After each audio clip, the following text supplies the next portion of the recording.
बघा, कालच परिपत्रकाच्या माध्यमातून महाराष्ट्र शासनाने आता जर का गो हत्येमध्ये गुन्हा करणारे व्यक्ती सातकडे सापडत असेल किंवा अवैधरित्या तिथे वाहतूक करत असेल तर त्यांच्यावरती मकुळासारखी कारवाई केली जाईल.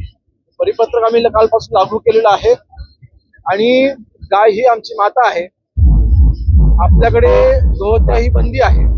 असं असताना जर का कोणी कायदा हातात घेतला किंवा कायदा मोडला नक्कीच त्यांच्यावरती कारवाई ही केली जाईल.